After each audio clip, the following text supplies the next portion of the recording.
রং তামাশা কে এবার কিসে এই বড় দেরি করছো কে হ্যাঁ দেরি ভিতরের রাস্তাটা মানে আর দুই সাইডে আকাশি গাছ আর মাঝখানটা রাস্তা একদম অসাধারণ।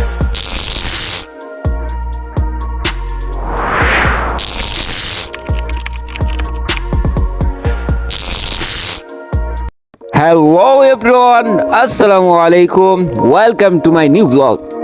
ঈদের দিন সন্ধ্যায় আমরা সকল বন্ধুরা মিলে প্ল্যান করি কোনো একটা জায়গা থেকে আমরা সকল বন্ধুরা মিলে একটা ট্যুর দিয়ে আসি। ঠিক যেমনই কথা তেমনই কাজ। এখন আমরা যাচ্ছি বঙ্গবন্ধু যমুনা সেতুতে।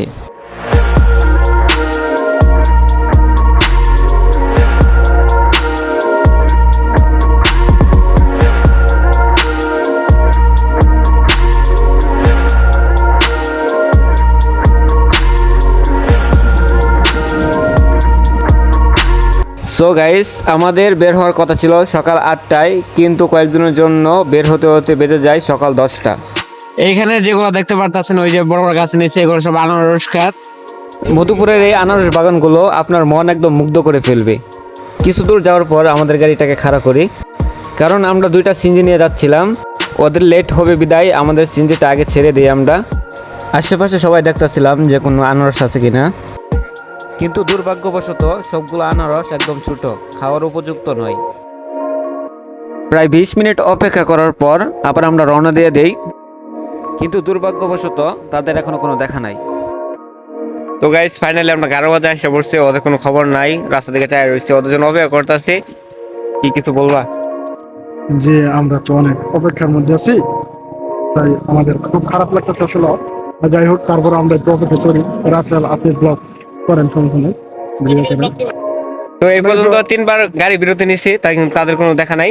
কিন্তু এই সুযোগে আমরা কাজ করি, এই যে আনারস গুলা দেখি, এদিকে আনারস পাচ্ছি না, এটা সবচেয়ে বেশি কষ্ট লাগতেছে। দেলোর তো পুরো মাথা নষ্ট হয়ে গেছে, সে আনারস পাইতেছে না, ভাবতেছে যে ফুলগুলো আছে ওইগুলা খেয়ে সান্ত্বনা নিবে।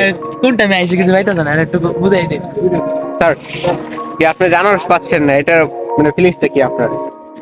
আমাদের অনেক খিদা লাগছে। সাব্বির বলছিল গাড়ি বাজার এসে আমাদের তিনি ট্রিট দিবেন, কিন্তু সে কিছু দিল না। আসলে টিপটা এই টিপটা তাকে কি কইতাছে এটা? এটা কি কর? আমি কবে টিট দেব, টিট তো দিছি একবার আর টিট দেব।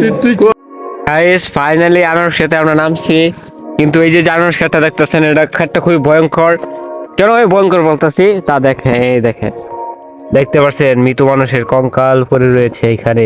তাই কেউ আনারস খেতে নামলে খুবই সাবধানে নামবেন, খুবই ভয়ঙ্কর একটা ক্ষেত।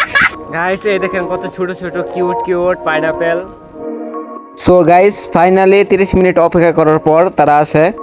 এখন তাদেরকে আমরা সামনে দিয়েছি, কারণ আবার যদি পিছন থেকে হারিয়ে যায় সেই জন্য। গাইস, ভাবতে পারতেছেন যে 3 জনের মধ্যে একজন কোথায় গেল, কিন্তু কোথায় যায়নি। এই যে এক মাল আমাদের সাথে অ্যাড হয়েছে, এই মালিকের চিল করে যাইতেছে। সো গাইস, এখানে আমরা ভুল রাস্তায় চলে যাই, রানারা চলে যাই সঠিক রাস্তায়, কিন্তু রানাদেরকে ঘুরিয়ে আমরা ভুল রাস্তায় নিয়ে আইসা আমরা আবার সঠিক রাস্তায় চলে যাই। এখন ওরা আসতেছে, দেখেন রানার অবস্থাটা। কি রং তামাশা কে এবার কিসে এই কিসে বাধা দিছে কেন? কি বাধা দিছে কেন? হ্যাঁ, কেন বাধা দিছে? কিসে এই এই বেটা দেরি করছো কে? হ্যাঁ, দেরি করছো কে? তোমরা খারাপ হইছে কথা দেয়া। তুমি এটা তুমি এদের জন্য আমাদের প্রায় 3 ঘন্টা লেট হয়ে গেছে। তো রানাঘর গাড়ি যারা ছিল তারা অন্য রাস্তায় চলে গেছিল, পরে আমরা ওদেরকে থামাই, কিন্তু থামালে কোনো লাভ হয় নাই, ওরা পেঁচা দিতেছে। কিন্তু যেহেতু আমার হাতে গুগল মামা আছে, তাহলে আমাদের কোনো টেনশন নাই। এখন রাস্তার ভিউ গুলো আপনারা উপভোগ করতে থাকেন।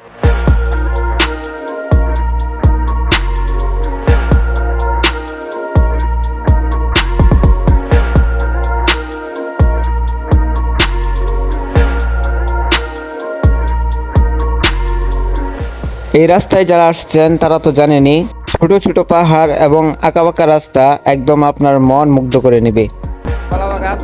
অনেক কলা বাগান এদিকে।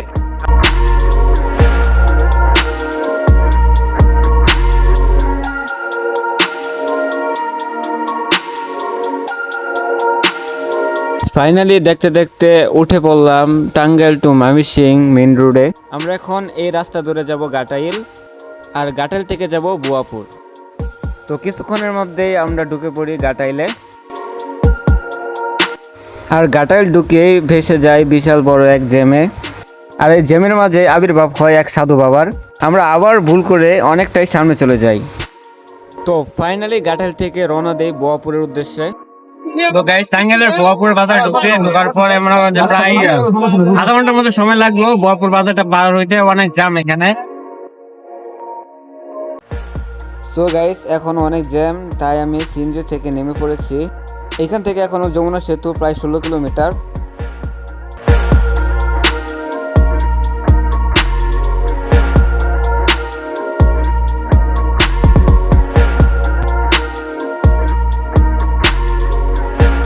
এখন যে রাস্তাটা দেখতে পাচ্ছেন এটা হলো আমার লাইফে থেকে সবথেকে বেস্ট একটা রাস্তা। রাস্তার দুই সাইড দিয়ে আকাশি গাছ, তাই রাস্তাটা দেখতে একদম স্বপ্নযোগের মতো লাগবে।